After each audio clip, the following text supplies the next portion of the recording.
প্রিয় শিক্ষার্থী বন্ধুরা, সকলকে আমার আন্তরিক শুভেচ্ছা জানিয়ে শুরু করছি আজকের অনলাইন ক্লাস। তো বন্ধুরা, গত ক্লাসে আমি তোমাদেরকে একটা এইচডব্লিউ দিয়েছিলাম সলভ করার জন্য বাসায়, একটা সার্কিট বেজ একটা এইচডব্লিউ। আমি দেখেছি এই এইচডব্লিউটা সলভ করার মানে পরিমাণটা খুবই কম। তার মানে খুব কম সংখ্যক মানে স্টুডেন্ট এটা সলভ করে আমার কাছে সাবমিট করেছো। তাই এইটা কিন্তু আসলে কাম্য না। তোমরা অবশ্যই চেষ্টা করা উচিত ছিল প্রত্যেকেরই, না পারলেও সেটা সাবমিট করতে। এটা তো আমি সলভ করে দিব। আচ্ছা, যারা সাবমিট করেছো তাদের অধিকাংশরই মানে দেখেছি যে এটা খুব সুন্দরভাবে সম্পন্ন হয়েছে। তবে দুই একজনের অল্প অল্প মানে ভুল গেছে, আমি সেটা এখন একটু ধরাই দেই। আচ্ছা, কারণ এটার ফলাফল এসেছিল A not B plus A B not, তার মানে এক্স অর গেট এসেছিল। অনেকে এটা সলভ করতে যে এক্স নর গেট বানিয়ে ফেলেছো। আচ্ছা, সেটা আমি এখন একটু তোমাদেরকে দেখাচ্ছি যে কিভাবে আমরা এটা সলভ করব। আচ্ছা, তার আগে আমি একটু কোশ্চেনটা আরেকবার একটু তুলে নেই।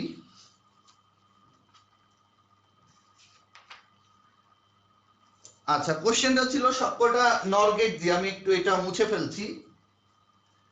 আচ্ছা দেখো, আজকে আমাদের 10 নাম্বার লেকচার।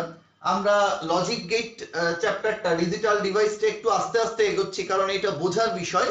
আচ্ছা, এর প্রত্যেকটা জিনিস যদি আমাদের কাছে ধারণা ক্লিয়ার থাকে, তাহলে পরবর্তীতে আর এটা রিভাইজ দিতে আর সমস্যায় পড়তে হবে না। রিভাইজ দিলে তখন এটা অনেক সহজ মনে হবে তোমার কাছে। আচ্ছা, তা লক্ষ্য করো, এটা আমরা নর গেট দিয়ে কমপ্লিট করেছিলাম। আমি গতদিন একটা সার্কিট দিয়েছিলাম এরকম, এ আর এটা হচ্ছে বি। আচ্ছা, এরপর এর থেকে একটা, বি থেকে একটা, দুইটাকে আর একটা নর গেটের মধ্যে দেই। আচ্ছা, এই দুইটাকে একটা নর গেটে, এবং এট লাস্ট এই যে যে দুইটা পাওয়া গেছে এই দুইটাকে আর একটা নর গেটে। আচ্ছা, তার মধ্যে এইটা হচ্ছে আউটপুট কিউ। গ নাম্বার ছিল কিউ এর মান, বের করে সরলীকরণ করো। কিউ এর মান লিখো এবং সরলীকরণ করো। আচ্ছা, আর ঘ নম্বর হচ্ছে কিউ এর সরলীকৃত মানকে,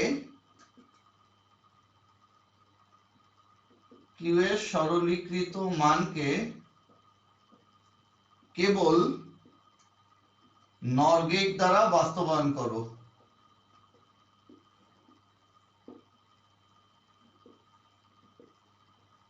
কিউ এর সরলীকৃত মানকে কেবল নর গেট দ্বারা বাস্তবায়ন করো, এইটাই কিন্তু ছিল। তো সবাই একটু খেয়াল করো, আমি এটা তোমাদেরকে একটু সমাধান করে দেই। দেখো, এই একটা নর গেট, সবকয়টাই এখানে নর গেট। নর গেট থেকে আমরা যা ইনপুট দিব, আউটপুটে তার যোগের বিপরীত অবস্থা। তার মানে এ আর বি ইনপুট দিলে আউটপুট আসবে এ প্লাস বি হোল নট। এবং আমরা আরেকটা জিনিস জানি যে ন্যান্ড গেট এবং নর গেটে যদি একটা মাত্র ইনপুট দেওয়া হয়, তাহলে সেটা নট গেটের মতো কাজ করে। তার মানে এ মানের একটা ইনপুট যদি একটা নর গেটে দেওয়া হয়, সেখান থেকে আউটপুট আসবে হচ্ছে এ নট। একইভাবে এটা বি মানের ইনপুট যদি একটা নর গেটে দেওয়া হয়, আউটপুট আসবে হচ্ছে বি নট। ভালো করে খেয়াল করো, এ মানের ইনপুট, আমি গ নাম্বার সলভ করছি। গ সলভ করার আগে এই চিত্রটা তোমরা খাতায় তুলে তারপর দেখিয়ে দেবে। এ কে নর গেটে ইনপুট দিলে আউটপুট আসবে হচ্ছে এ নট। বি মানের ইনপুট নর গেটে দিলে আউটপুট আসবে বি নট। এবার এ নট আর বি নট দুটোকে একটা নর গেটে দিলে আউটপুট আসবে হচ্ছে A not plus B not, যার উপরে একটা whole not. A not plus B not, যার উপরে একটা হোল নট। এবার এর থেকে একটা, বি থেকে একটা, দুটো ইনপুট যদি একটা নর গেটে দেওয়া হয়, লক্ষ্য করো এ একটা বি একটা, দুটো ইনপুট একটা নর গেটে দিলে দেখো এ থেকে একটা নেওয়া হচ্ছে আর বি থেকে একটা নেওয়া হচ্ছে। দুটোকে যদি একটা নর গেটে দেই, তাহলে আউটপুট কি? যোগের বিপরীত অবস্থা, এ প্লাস বি হোল নট চলে আসবে। এবং এই যে যে দুটো আউটপুট পাওয়া গেল, এ নট প্লাস বি নট এর উপরে হোল নট, আর এইটা কি? এ প্লাস বি হোল নট। দুটোকে আর একটা নর গেটে যখন দিব, আউটপুট কি হবে? এই দুইটা যোগ সম্পর্কের উপরে একটা হোল নট চলে আসবে। এই দুইটা যোগ সম্পর্কের পরে একটা হোল নট চলে আসবে, এবং ওইটাকে ক্যালকুলেশন করতে হবে। আচ্ছা, তাহলে লক্ষ্য করো, আউটপুট y ইকুয়াল টু আমরা কি লিখতে পারছি? Output y equal to A not plus B not এর উপর whole not plus A plus B, যার উপরে একটা হোল নট, টোটালটার পরে একটা নট, আমরা এটা দিতে পাচ্ছি, আউটপুট কিউ ইকুয়াল টু এটা পাচ্ছি।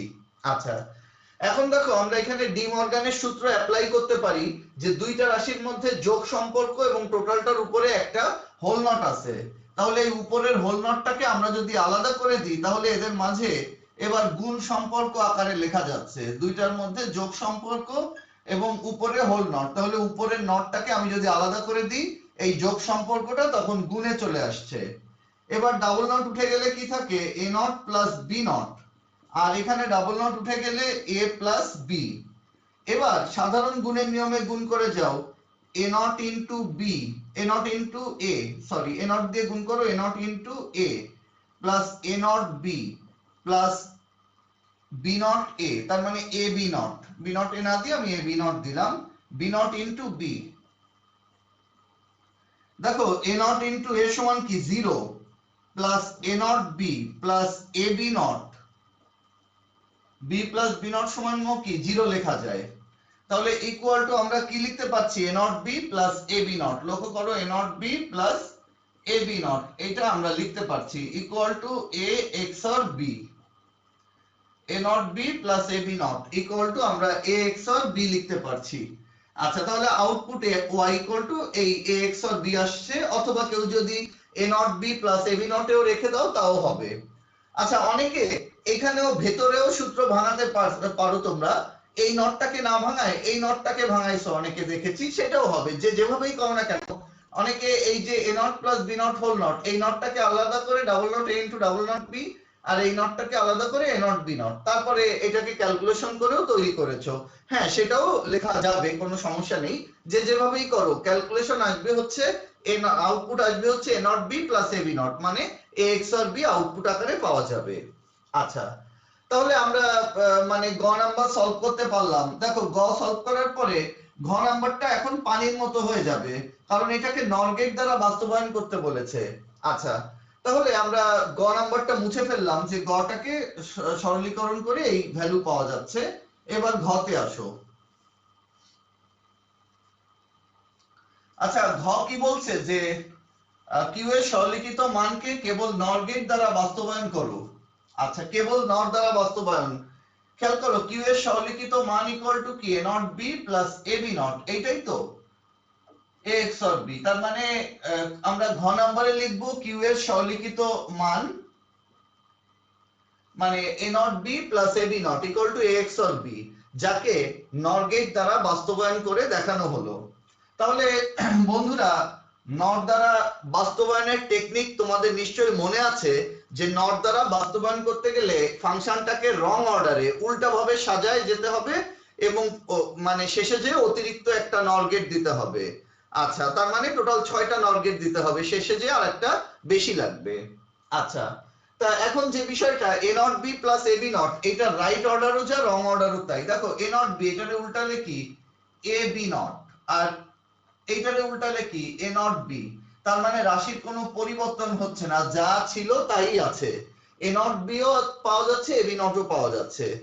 তার মানে এই যে যে মানে এক্স অর এক্স নর গেট দিয়ে বাস্তবায়ন করতে, এক্স সরি এক্স অর গেটকে যে আমি বাস্তবায়ন করব নর গেট দিয়ে, নর দ্বারা বাস্তবায়ন করতে গেলে কি আমরা জানি উল্টা ভাবে সাজায় নিতে হবে, তা এর উল্টাও যা পাল্টাও তাই, মানে রাইটও যা রংও তাই, সুতরাং এটা যেমন আছে তেমন সাজিয়ে গেলেই সম্পন্ন করা সম্ভব।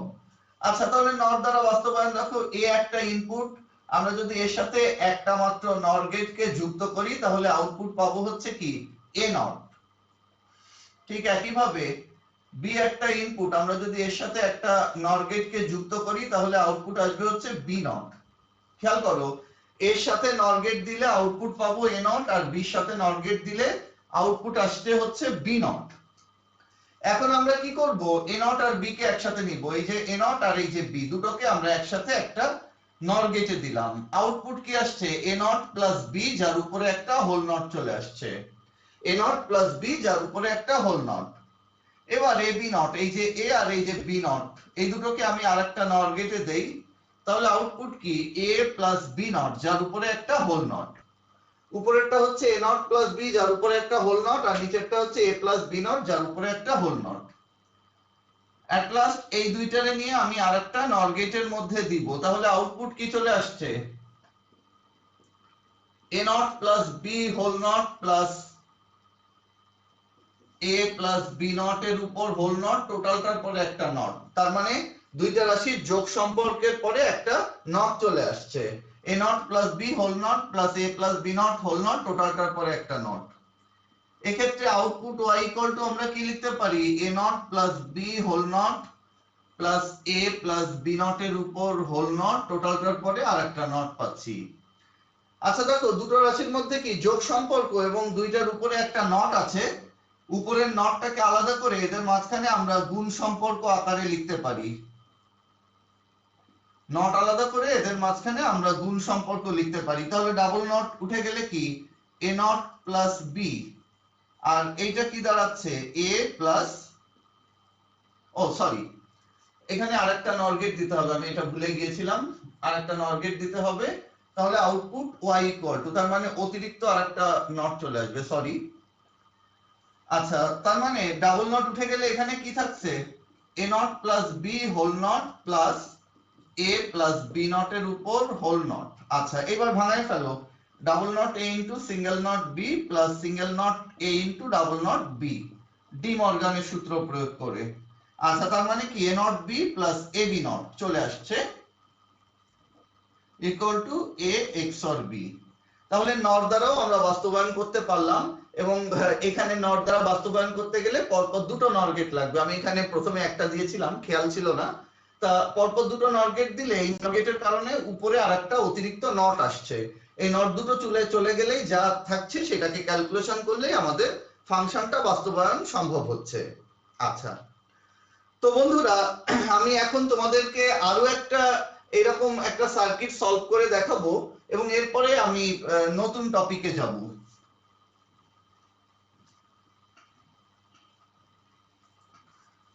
আচ্ছা, রাজশাহী বোর্ড 16 সালে একটা কোশ্চেন এসেছিল, রাজশাহী বোর্ড 16, এটা একটু অন্যরকম, যে কারণে আমি এটাকে সলভ করে একটু দেখাচ্ছি। দেখো, উদ্দীপক x equal to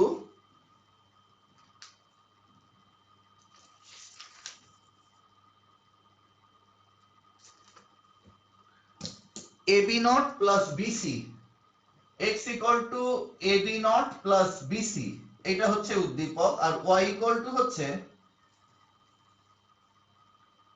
ab not c, ab এর উপরে whole not into c plus ab c not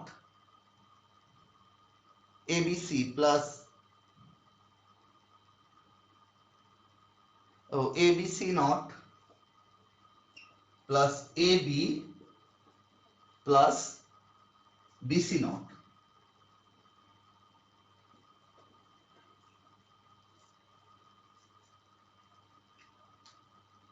আচ্ছা, তাহলে এবার আসো আমরা এইটাকে সলভ করার চেষ্টা করব, যে গ আর ঘতে কি বলছে। এটা হচ্ছে উদ্দীপক x আর y, এই হচ্ছে উদ্দীপক। গ নাম্বার বলতেছে যে x কে শুধু নর গেট দ্বারা বাস্তবায়ন করে দেখাও, x কে শুধু নর গেট দ্বারা বাস্তবায়ন করে দেখাও, এই হচ্ছে গ নাম্বারের কোশ্চেন। আর ঘ নাম্বার বলতেছে y কে বুলিয়ান অ্যালজেব্রার সাহায্যে, y কে বুলিয়ান অ্যালজেব্রার সাহায্যে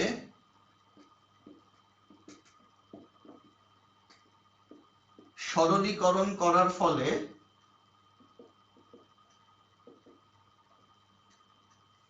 বর্তনী বাস্তবায়ন সহজ হয়েছে।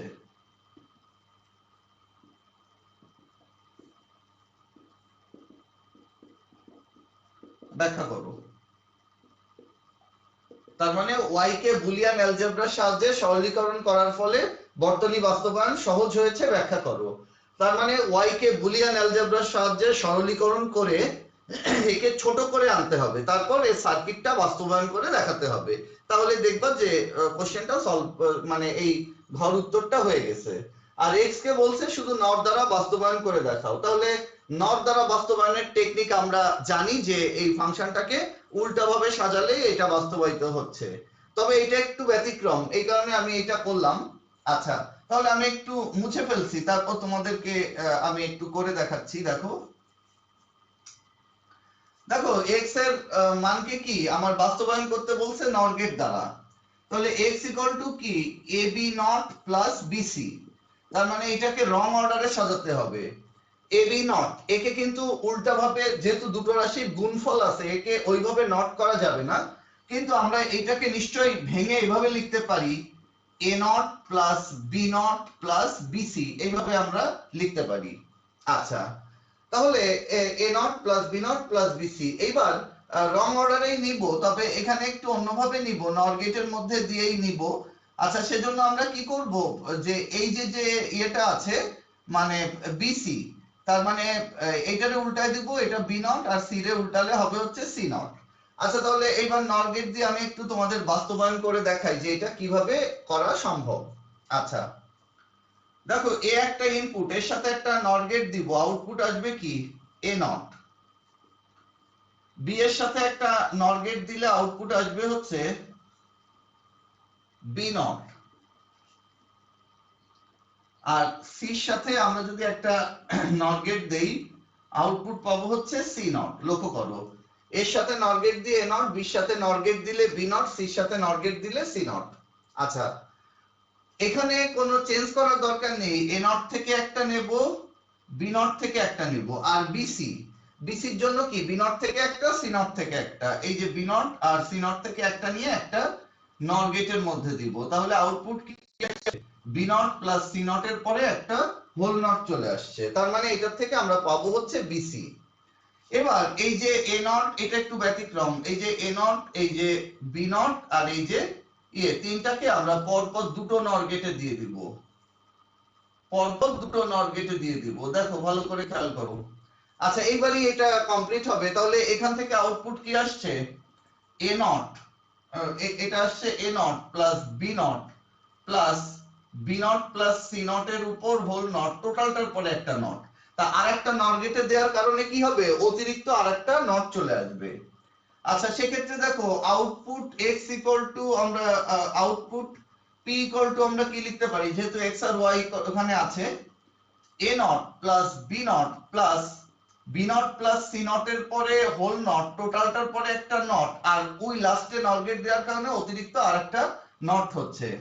ডাবল নট দুটো তুলে দাও, তাহলে কি থাকছে a not plus b not, আর এখানে কি b not plus c not এর পরে একটা হোল নট। এই a not plus b not এইটারে কি আমরা একসাথে ডি মর্গান দিয়ে ab হোল নট লিখতে পারতেছি, আর এটারে ডি মর্গানে ভাঙায় double not b into double not c। আচ্ছা, এবার এখানে কি আসছে ab whole not plus bc চলে আসছে, ab whole not plus bc equal two x লিখতে পাচ্ছি। অতএব p সমান কি x হয়ে যাচ্ছে। তা লক্ষ্য করো, এখানেও আমরা নর গেট দিয়ে করলাম, উল্টা ভাবেই করলাম, শুধু এইটাকে একটু ভাঙাইছি, এটারে ভাঙায় আমরা a not plus b not আকারে লিখেছিলাম, এবং এখান থেকে a নট, এখান থেকে b নট, আর এইটা bc উল্টালে কি b not c not, b not থেকে একটা, c নট থেকে একটা, দুটো নিয়ে একটা নর গেট, এবং আগে যে দুটো আউটপুট পেয়েছি এবং এই লাস্টের আউটপুট, তিনটাকে পরপর দুটো নর গেটে ইনপুট আকারে দিব। আচ্ছা, তাহলে এটা বাস্তবায়ন সম্ভব হচ্ছে। এটা কিন্তু একটু অন্যরকম, এই জন্য আমি এটা একটু করে দেখালাম। আচ্ছা, এবার আমরা পরবর্তী টপিকে যাই। দেখো ঘ নাম্বার কি বলেছিল, যে y কে বুলিয়ান অ্যালজেব্রার সাহায্যে সরলীকরণ করার ফলে বর্তনী বাস্তবায়ন সহজ হয়েছে, ব্যাখ্যা করো। তার মানে মোট কথা তোমাকে এখানে বুলিয়ান অ্যালজেব্রা দিয়ে এটাকে সমাধান করতে হবে, তারপরে এর বর্তনী বাস্তবায়ন করতে হবে। তার মানে দেখো এইটা একটা কি জটিল একটা রাশি, এই জটিল রাশিটাকে আমি সরল করে নিব। তাহলে লক্ষ্য করো, প্রথম দুটোর মধ্যে থেকে কমন কি যায়, সরি এটা সি নট ছিল না, এটা সি ছিল। প্রথম দুটোর মধ্যে থেকে কমন কি যায়, সি কমন যাচ্ছে, ভালো করে খেয়াল করো। হ্যাঁ, প্রথম দুটোর মধ্যে দিয়ে যদি সি কমন যায়, তাহলে কি লেখা যায় A B whole not plus A B. আচ্ছা, আর এ যেমন আছে তেমন থাকে, কে কোনো কিছু করার দরকার নেই। আচ্ছা, লক্ষ্য করো a প্লাস a নট যদি 1 হয়, তাহলে ab প্লাস ab নট এটা সমানও আমরা 1 বলতে পারি। আচ্ছা, যেহেতু a প্লাস a নট সমান হচ্ছে কি, আমরা বুলিয়ান অ্যালজেব্রা সূত্রে 1 জানি, সেহেতু ab প্লাস ab নটও আমরা এখানে 1 লিখে দিতে পারি। আচ্ছা এবার কি থাকে, সি প্লাস বিসি নট এই দুটোকে আমরা একসাথে নেই, প্লাস এ বি এটাকে আমরা আলাদা রাখি। এবার দেখো এখন বিভাজন সূত্র এ প্লাস বিসি সূত্র, এ প্লাস বিসি সমান হচ্ছে এ plus B into A plus C. তোমাদের নিশ্চয়ই খেয়াল আছে এ প্লাস বিসি সমান হচ্ছে এ plus B into A plus C. তার মানে আমরা এখানে একটু সূত্রটা লিখে নিই, এ প্লাস বিসি বিভাজন সূত্র এ plus B into A plus C. এটা আমরা প্রথমেই প্রমাণ করেছি, সেই সূত্রটা এখানে প্রমাণ করব, এ প্লাস বিসি সূত্র। তাহলে C plus B into C plus C not এটা আমরা বলতে পারছি, plus A B. C plus B into C plus C not, তা সি প্লাস সি নট সমানও কি আমরা এখানে 1 বলতে পারছি, ইন্টু 1 প্লাস এ বি। তার মানে এখানে কি থাকছে, সাজাই লিখি, C plus B plus A B এটা থাকছে, C plus B plus A B. আমি একটু উপরে নিয়ে গেলাম, দেখো ইকুয়াল টু কি, সি প্লাস দুটোর থেকে যদি আমি বি কমন নিই তাহলে কি 1 প্লাস এ, 1 প্লাস এ। খেয়াল করো একের সাথে যাই যোগ করো না কেন যোগফল কিন্তু একই হয়ে যায়, যেহেতু 1 প্লাস এ সমান কি 1 বলা যায়, একের সাথে যাই যোগ করো না কেন যোগফল এক হয়ে যাচ্ছে। তাহলে এখানে কি থাকে, সি প্লাস বি ইন্টু 1 মানে কি বি প্লাস সি থাকছে। তাহলে লক্ষ্য করো এত বড় একটা রাশি, এটাকে সরলীকরণ করে আমরা মান পেলাম বি প্লাস সি। তার মানে বি প্লাস সি মানে কি যোগ সম্পর্ক, আর যোগ সম্পর্ক মানে হচ্ছে অর গেট। তার মানে বর্তনী বাস্তবায়ন করতে গেলে একটা অর গেটে বি আর সি কে ইনপুট দিলেই হয়ে যাচ্ছে আউটপুট বি প্লাস সি এইটা। আচ্ছা তাহলে অর গেটে বি আর C output B plus C, তার মানে যোগ সম্পর্ক আকারে প্রকাশিত হচ্ছে। বর্তনী বাস্তবায়ন দেখো কত সহজ হয়ে গেল। আমরা যদি এইভাবে বর্তনী বাস্তবায়ন করতে যেতাম অনেক জটিল একটা সার্কিট তৈরি হতো, সেটাকে সরলীকরণ করে মানে সহজ করার ফলে কিন্তু বর্তনী বাস্তবায়নটা অনেক সহজ হয়ে আসছে। তাহলে এইটাই হচ্ছে আমাদের মানে মূল কথা, আমাদের থিমটা এইটাই ছিল যে কিভাবে সরলীকরণ করা সম্ভব সার্কিট থেকে। তো বন্ধুরা আমরা সরলীকরণ করা দেখলাম বিগত দুইটা ক্লাস, প্রায় দুইটা ক্লাস ধরে আমরা সরলীকরণ করা দেখলাম। আজকে আমরা একটু নতুন টপিকে যাব। আচ্ছা তাহলে নতুন টপিক বলতে আমরা এখন যে লজিক গেট গুলো সম্পন্ন করেছি, এখন এই লজিক গেট গুলো ব্যবহার করে যে কিছু ব্যবহারিক সার্কিট আছে যেগুলো আমাদের দৈনন্দিন জীবনে আমরা প্রত্যেকটা ডিজিটাল ডিভাইসে ব্যাপকভাবে ব্যবহার করে থাকি, এই যে যে মানে সার্কিট গুলো আছে এদের গঠনগুলো নিয়ে আমরা এখন একটু আলোচনা করব। আচ্ছা তার মধ্যে উল্লেখযোগ্য হচ্ছে এনকোডার, ডিকোডার, অ্যাডার, এই জাতীয় সার্কিট নিয়ে আমরা আজকে আলোচনা করব। তবে আজকে আমরা এনকোডার টপিকটা নিয়েই আলোচনা করব যে এনকোডার যে সার্কিটটা আছে এর গঠনটা কেমন হতে পারে। আচ্ছা লক্ষ্য করো এনকোডার, তোমাদের নিশ্চয়ই খেয়াল আছে এনকোড শব্দের অর্থটা কি। আমি তৃতীয় অধ্যায়ের প্রথম অংশে বলেছিলাম যে এনকোড কি জিনিস, যে মানুষের ভাষা বা স্বাভাবিক ভাষাকে কম্পিউটার বা মেশিনের ভাষায় রূপান্তরের প্রক্রিয়াকে এনকোড বলে। তোমাদের নিশ্চয়ই মনে আছে যে মানুষের ভাষা বা স্বাভাবিক ভাষাকে কম্পিউটার বা মেশিনের ভাষায় রূপান্তরের প্রক্রিয়াকে এনকোড বলে। সেক্ষেত্রে আমরা বলতে পারি এনকোডার কি, যে সার্কিটটা এই কাজটা করে মানে মানুষের ভাষা থেকে কম্পিউটারের ভাষায় রূপান্তর করে যে সার্কিটটা, তাকেই বলা হবে এনকোডার। আচ্ছা তাহলে আমরা সংক্ষেপে এভাবে বলতে পারি যে ডিজিটাল সার্কিট মানুষের ভাষা বা স্বাভাবিক ভাষাকে কম্পিউটার বা মেশিনের ভাষায় রূপান্তর করে তাকে এনকোডার বলে।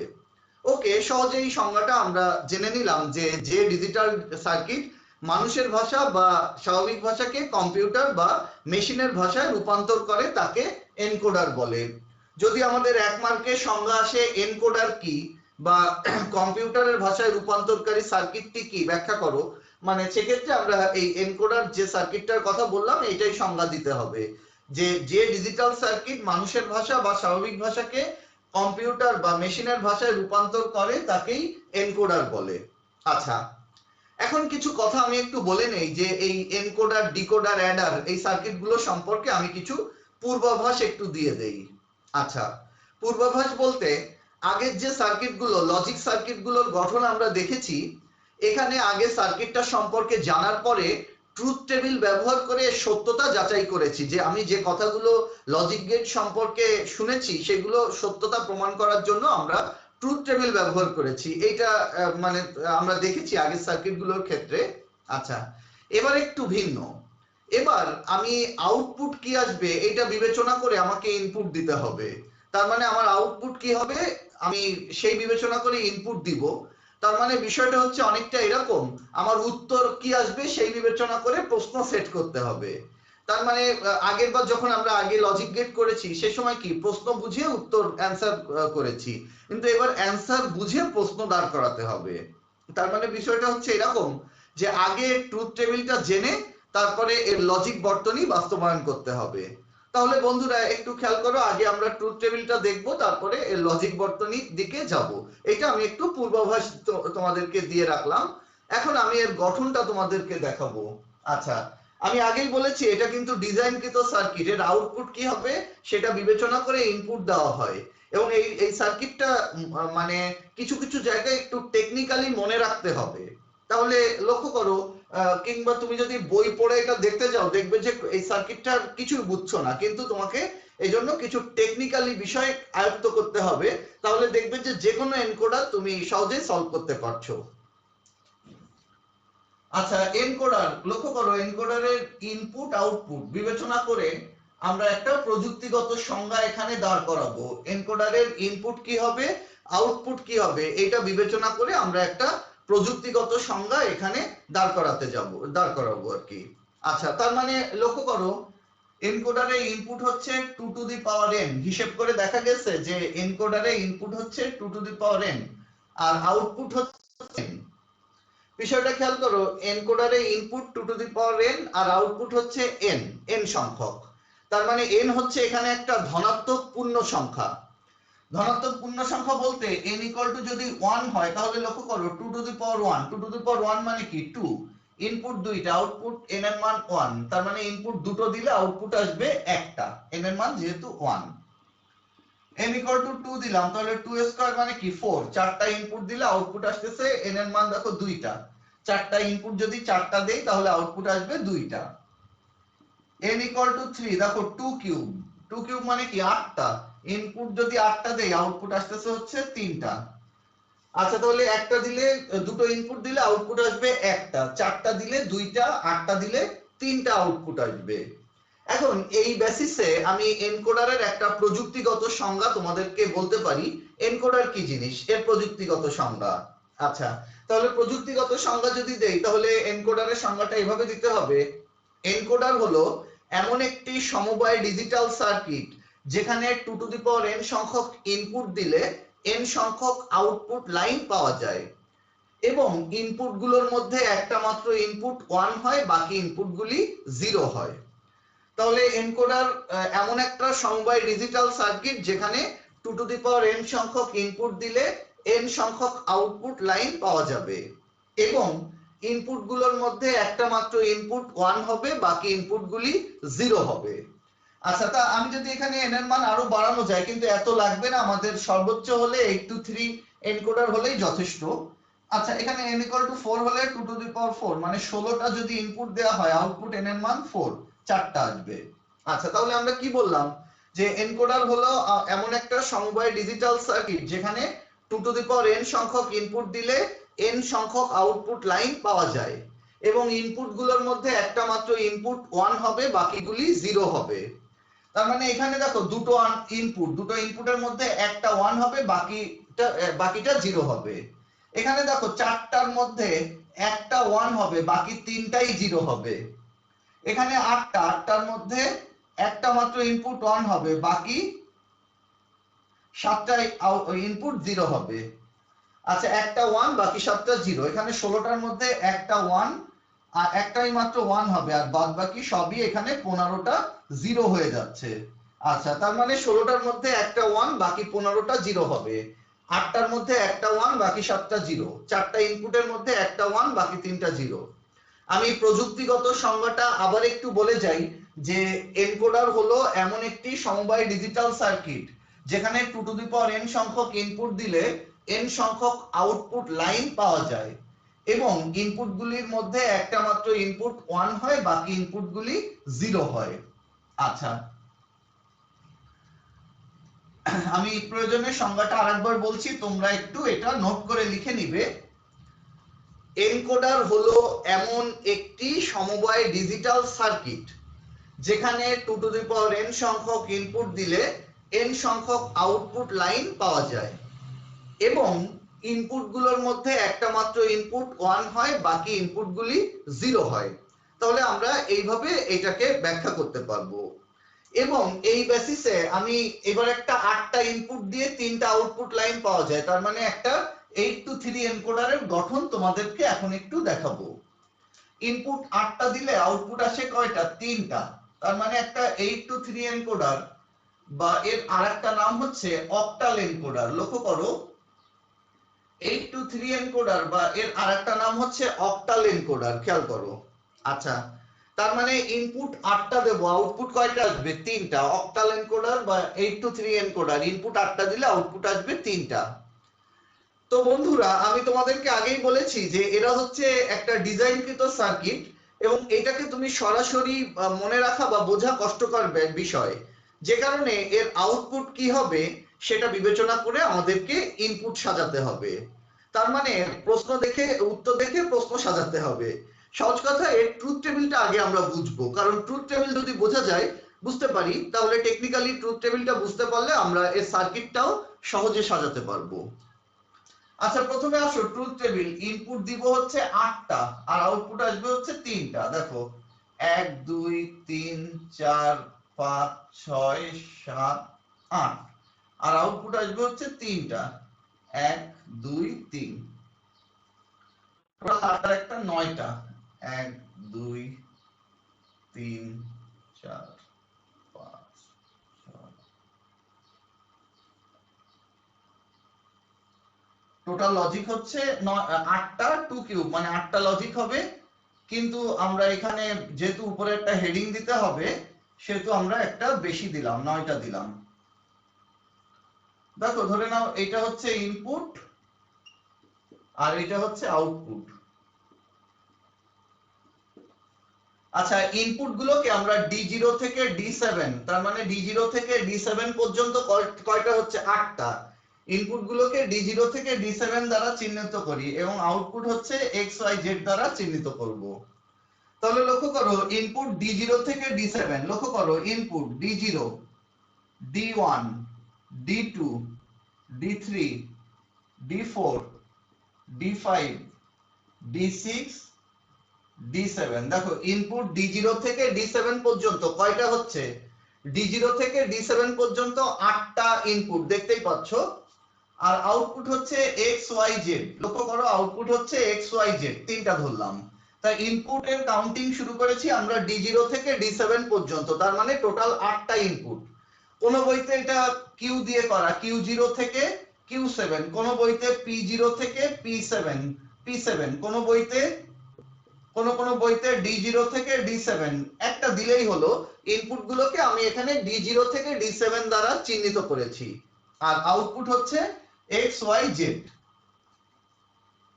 এবার লক্ষ্য করো, ইনপুটের ক্ষেত্রে কি বলা আছে যে এনকোডারে ইনপুট হচ্ছে 2 টু দি পাওয়ার n আর আউটপুট হচ্ছে n সংখ্যক এবং ইনপুট গুলোর মধ্যে একটা মাত্র ইনপুট 1 হয়, বাকি ইনপুটগুলি 0 হয়।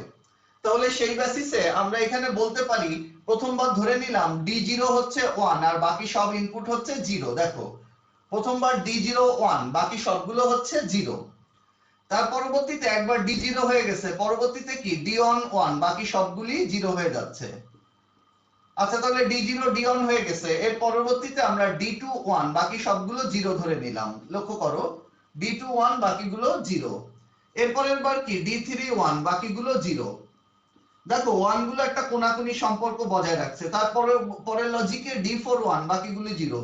তারপরে D5 1, বাকিগুলো 0। D6 1, বাকিগুলি 0। D7 1, বাকিগুলি 0। লক্ষ্য করো, আমরা এই লজিক অনুযায়ী সাজানো হয়েছে এখানে যে একটা মাত্র ইনপুট 1 হয়, বাকি ইনপুটগুলি 0 হয়। লক্ষ্য করো, ইনপুটগুলির মধ্যে একটা মাত্র ইনপুট 1 হয়, বাকিগুলি 0 হয়। তাহলে সেই বেসিসে প্রথমবার কি D01 বাকি সবগুলো 0, তারপরের বার কি D11 বাকিগুলি 0, তারপর D21 বাকিগুলো 0, এভাবে D31 বাকি সবগুলো 0, D41 বাকিগুলি 0, D51 বাকিগুলো 0, D61 সবগুলো 0, D71 বাদ বাকি সবগুলো 0। তার মানে একটা মাত্র লজিক 1 হবে, বাকি সবগুলো লজিক 0 হবে। এই বেসিসে আমার সার্কিটটা যদি আমরা সাজাতে পারি তাহলেই আমরা এখানে মানে কম্পিউটারের ভাষায় আউটপুটটা পাবো। আচ্ছা ওকে বন্ধুরা, তাহলে আউটপুট আসবে, ইনপুট দিয়েছি মানুষের ভাষায়, এবার কম্পিউটারের ভাষায় আসবে হচ্ছে আউটপুটটা। তা কম্পিউটারের ভাষা বলতে কি, এখানে বাইনারি কে বোঝাচ্ছে নিঃসন্দেহে। তাহলে এখানে আমরা বাইনারি অর্ডারে 0 থেকে 7, তোমাদের নিশ্চয়ই মনে আছে আমরা তিনটা ইনপুটের ক্ষেত্রে 0 থেকে 7 পর্যন্ত 3 বিটের ইনপুট আকারে সাজিয়েছি। এবার 3 বিটের আউটপুট আকারে সাজাবো একইভাবে 0 থেকে 7 পর্যন্ত।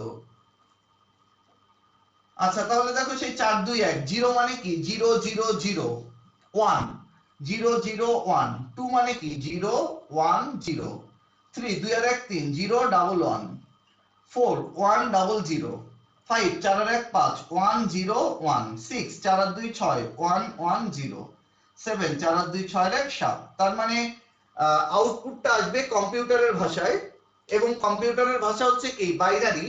তাহলে এখানে আমি বাইনারি অর্ডারে সাজিয়েছি 0 থেকে 7 পর্যন্ত। আচ্ছা তাহলে আমি আবার একটু বলে যাই যে ইনপুট 8 to 3 এনকোডার, তার মানে ইনপুট হচ্ছে 8টা আর আউটপুট হচ্ছে 3টা। তাহলে 8টা ইনপুটকে আমরা কি D0 থেকে D7 পর্যন্ত 8টা ইনপুটকে চিহ্নিত করেছি, আর আউটপুট হচ্ছে X Y Z। আচ্ছা এবার লক্ষ্য করো আমাদের ইনপুটের লজিকে প্রযুক্তিগত সংজ্ঞার সময় আমি বলেছিলাম যে ইনপুটে গুলোর মধ্যে একটা মাত্র ইনপুট 1 হবে, বাকি সবগুলি 0 হবে।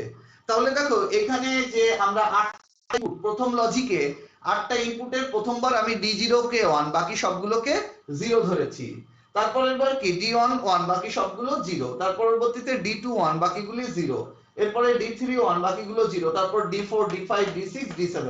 এভাবে প্রত্যেক লজিকের মধ্যে প্রত্যেকটা সারিতে একটা মাত্র ইনপুট 1 হয়েছে, বাকি সবগুলো 0। এবং তোমরা নিশ্চয়ই দেখেছো যে 1 গুলো একটা কোনাকুনি সম্পর্ক বজায় রেখেছে, দেখতেই পাচ্ছ। আচ্ছা ইনপুট সাজানোর পরে এখন আসো আমরা আউটপুটটা কিভাবে সাজাবো। তা আউটপুটটা আসবে কিসের ভাষায়, আউটপুটটা আসবে হচ্ছে কম্পিউটারের ভাষা বা মেশিনের ভাষা। তা আমরা জানি কম্পিউটার বা মেশিনের ভাষা হচ্ছে কি বাইনারি। তাহলে এখানে বাইনারি অর্ডারে সাজাতে হবে। বাইনারি অর্ডারে আমরা যেহেতু 3টা আউটপুট সাজাবো হচ্ছে 0 থেকে 7 পর্যন্ত 3 বিটের বাইনারি আকারে সাজিয়েছি, 0 থেকে 7 পর্যন্ত 3 বিটের বাইনারি। আচ্ছা তাহলে 0 থেকে 7 পর্যন্ত 3 বিটের বাইনারি আকারে সাজিয়েছি, ভালো কথা। এবার আমরা এর সত্যতা যাচাই করব যে আদৌ এই ইনপুট দিয়ে এই আউটপুট আসে কিনা, আমরা সেটা একটু দেখব। তবে তার আগে আউটপুটের সমীকরণ আর লজিক চিত্রটা আমরা একটু দেখে আসি। লক্ষ্য করো আউটপুটের সমীকরণ, দেখো আউটপুট কয়টা, 3টা x y z। তাহলে ইকুয়েশনও 3টা হবে, x একটা y একটা z একটা, 3টা ইকুয়েশন। আচ্ছা এই যে আউটপুটের সমীকরণ x y z, লক্ষ্য করো x x এর ভ্যালু কি এই কলামের মধ্যে আছে, এই কলামটা হচ্ছে x এর ভ্যালু, এই কলামটা y এর ভ্যালু, এই কলাম z এর ভ্যালু। তাহলে এইবার এখানে একটু মনে রাখার বিষয়, আচ্ছা x এর ভ্যালু কি এই কলামের মধ্যে আছে, এই কলামের মধ্যে যে ভ্যালুগুলোর মান 1 শুধুমাত্র তাদেরকেই যোগ করতে হবে, যে ভ্যালুগুলোর মান 1। তাহলে x এর ভ্যালু কি এই কলামে আছে, এবং এই কলামের 1 ভ্যালু কোনগুলো, শেষের চারটা, দেখতেই পাচ্ছ শেষের চারটা। শেষের চারটা বলতে এটা কি D4, এটা D5, এটা D6, এটা D7। তার মানে D4 D5 D6 D7, দেখতেই পাচ্ছ D4 এটা D5 এটা D6 এটা D7, শেষের চারটা দেখতেই পাচ্ছ। তাহলে আমরা কি করব, এই শেষের চারটাকে যোগ করব, D4 D5 D6 D7। আচ্ছা তাহলে x ইকুয়াল টু কি লিখতে পারছি, D4 plus D5 plus D6 plus D7। তার মানে যে ভ্যালুগুলোর মান 1 আছে আমরা সেগুলোকেই শুধু যোগ করব, D4 D5 D6 D7। আচ্ছা এবার আসো y এর ক্ষেত্রে, y এর ক্ষেত্রে কোন ভ্যালুগুলোর মান 1 আছে, y এর ভ্যালু হচ্ছে এই কলামের মধ্যে আছে, দেখতেই পাচ্ছ এই কলামে 1 কোনটা কোনটা, এইটা এইটা এইটা এইটা। তার মানে এইটা কি, এটা হচ্ছে D2, এটা হচ্ছে D3, এটা হচ্ছে D6, এটা হচ্ছে D7, D2 D3 D6 D7, দেখতেই পাচ্ছ y।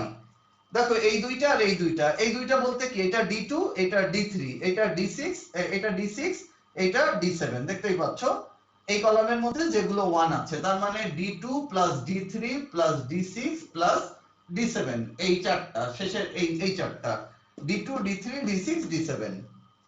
এবার আসো জেড এর ক্ষেত্রে, জেড এর ভ্যালু কি, এই কলামের মধ্যে জেড এর ভ্যালু আছে, এই কলামের মধ্যে 1 কোনগুলো, এইটা এইটা এইটা এইটা, তাহলে এইটা 1, এইটা 1 বলতে কি, এটা হচ্ছে D1, দেখতেই পাচ্ছ D1 প্লাস, তারপরে এটা কত, এটা হচ্ছে D3, দেখো এটা হচ্ছে D3 এর value, D1 plus D3 plus এটা হচ্ছে পরেরটা কি আছে D5, আর এটা D7, সবগুলো বেজোড় 1 3 5 7 D5 D7, দেখতেই পাচ্ছ D1 D3 D5 D7 সবগুলো বেজোড় লাস্টে।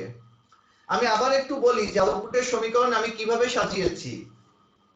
আচ্ছা, আউটপুট কি, x এর x y z তিনটা আউটপুট, তাহলে আমার আউটপুটের সমীকরণও তিনটা আসবে।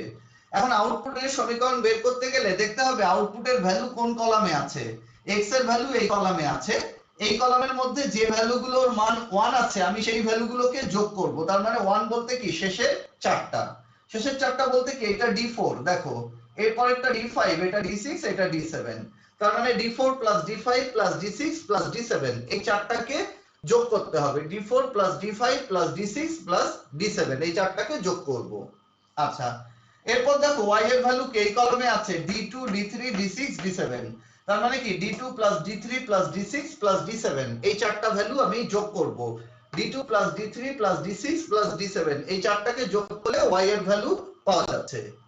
এরপর z এর ভ্যালু কি, এই কলামের মধ্যে আছে, এই কলামে 1 কোনগুলো D1 D3 D5 D7, দেখো এই কলামে 1 এর ভ্যালু 1 3 5 7, তাহলে আমরা কি করলাম এইভাবেই কিন্তু মানে আউটপুটের সমীকরণটাকে সাজালাম। তাহলে তোমরা আরেকটু ভালো করে দেখো, x এর ভ্যালুগুলো এই কলামে আছে, এই কলামে যেগুলো 1 আছে, 1 হচ্ছে শেষের চারটা, তার মানে D4 D5 D6 D7 এই চারটা ভ্যালুকে যোগ করলে x এর ভ্যালু পাওয়া যাচ্ছে। আচ্ছা, y এর ক্ষেত্রে কি, y এর ভ্যালুগুলো এই কলামে আছে D2 D3 D5 D7 এই চারটাকে যোগ করলেই পাওয়া যাচ্ছে। আর z এর ভ্যালু কি D1 D3 D5 D7 এই চারটাকে যোগ করলে z এর ভ্যালুও পাওয়া যাচ্ছে। এবার আমরা এর সার্কিট চিত্রটা, লজিক চিত্রটা একটু দেখাই। দেখো এবার ইনপুট কয়টা, 8টা, D0 থেকে D7 1 2 3 4 5 6 7 8 এই 8টা, D0 D1 D2 D3 D4 D5 D6 D7, D0 থেকে D7 পর্যন্ত এই 8টা। প্রথমে কি আছে দেখো 4 5 6 7 এই চারটা, এই যে D4, এটা D5, এটা D6, এটা D7 এই চারটাকে আমি যদি একটা অর গেটের মধ্যে দেই তাহলে x এর ভ্যালু পাওয়া যাচ্ছে D4 plus D5 plus D6 plus D7 এই চারটাকে পাওয়া যাচ্ছে। আচ্ছা, y এর ভ্যালু কি, মানে D2 D3 D6 D7 একই ভাবে D2 D3 D6 D7 এইটাকে আরেকটা অর গেটের মধ্যে দিই তাহলে y ইকুয়াল টু কি D2 plus D3 plus D6 plus D7 এই চারটাকে আমি একটা আরেকটা অর গেটের মধ্যে দিচ্ছি, তাহলে y equal to D2 D3 D6 D7 আর z ইকুয়াল টু কি 1 3 5 7 এই যে 1 এই যে 3 এই যে 5 এই যে 7 এই চারটারে আরেকটা মানে ইসের ভিতরে দিলাম, অর গেটের মধ্যে দিলাম, তাহলে z ইকুয়াল টু কি D1 D3 D5 plus D7। তাহলে এই হচ্ছে আমাদের সার্কিট চিত্র, মানে x এ মানে আমার ইনপুট কয়টা 8টা, D0 থেকে D7 পর্যন্ত 8টা। আচ্ছা, এরপরে x কি D4 D5 D6 D7 এই চারটার যোগফল, y কি 2 3 6 7 আর z হচ্ছে 1 3 5 7। আচ্ছা, সেটাকে আমি এখানে যোগ করে দেখালাম, একেবারে সহজ একটা সার্কিট। এইবার আসো আমি আরেকটা জিনিস দেখাবো, সেটা হচ্ছে সত্যতা যাচাই করা। আর 2 মিনিট সময় নিব আমি, সত্যতা যাচাই করা, তার মানে আদৌ আমি এই ইনপুট দিলে কি এই আউটপুট আসবে কিনা সেটা আমার এখন একটু সত্যতা যাচাই করে দেখতে হবে। আচ্ছা, তাহলে সত্যতা যাচাই করতে গেলে আমি এই সমীকরণ দিয়ে সত্যতা যাচাই করব। আচ্ছা, প্রথম লজিকে লক্ষ্য করো, প্রথমবার D0 1 বাকি সব কয়টা 0। আচ্ছা, এবার দেখো x y z তিনটাই 0, আদৌ এই ইনপুট দিয়ে এই আউটপুট আসে কিনা আমরা একটু দেখি। দেখো x এর ভ্যালু কি 4 5 6 7 চারটার যোগফল, লক্ষ্য করো প্রথম লজিকে d4 d5 d6 d7 চারটাই zero, তাহলে চারটা জিরো যোগ করলে x এর ভ্যালুও জিরো আসবে। আচ্ছা y এর ক্ষেত্রে কি 2 3 6 7 d2 d3 d6 d7 এই চারটাও জিরো, তাহলে চারটা জিরো যোগ করলে y এর ভ্যালুও জিরো আসবে। z এর ক্ষেত্রে কি d1 d3 d5 d7 d1 d3 d5 d7 দেখো d1 d3 d5 d7 এই চারটাও জিরো, তাহলে চারটা জিরো যোগ করে z এর ভ্যালুও জিরো চলে আসছে। এখন বারবার এভাবে তিনটা তিনটা দিয়ে করে দেখা অসম্ভব বিষয়, আমরা এইভাবে দেখতে পারি পরের ভ্যালুতে 1 কার মধ্যে আছে, পরের ভ্যালুতে 1 বলতে d1 কে বোঝাচ্ছে, তাহলে d1 xyz যেটার মধ্যে আছে সেটাই শুধু 1 হবে, বাকিগুলো 0 হবে। তাহলে d1 শুধু z এ আছে, তাহলে z শুধু 1 হচ্ছে, x আর y তে না থাকার কারণে x আর y 0, শুধু z এ থাকার কারণে z 1 হচ্ছে। পরবর্তীতে দেখো d2 আছে শুধু y এর মধ্যে, x আর z এ নেই, এজন্য y1 x আর z 0 হচ্ছে। আচ্ছা এরপর দেখো d3 শুধু কার মধ্যে আছে, y তে আর z এ আছে, x এ নাই, তাহলে y আর z 1 হচ্ছে, x 0 হয়ে যাচ্ছে, দেখতেই পাচ্ছো। d4 আছে কি অনলি x এর মধ্যে আছে, y আর z এ নেই, তাহলে x শুধু 1 হচ্ছে, y আর z 0 হয়ে যাচ্ছে। আচ্ছা এরপরে d5 আছে শুধু x এ আছে আর z এ আছে, y তে নেই, তাহলে দেখো x আর z 1 হচ্ছে, y 0 হয়ে যাচ্ছে। আচ্ছা d6 x আর y তে আছে, দেখো x এ আছে y তে আছে, x আর y 1 হচ্ছে, z 0 হয়ে যাচ্ছে। আর d7 দেখো তিনটাই আছে, তিনটার মধ্যেই d7 আছে, এইজন্য তিনটাই 1 হয়ে যাচ্ছে।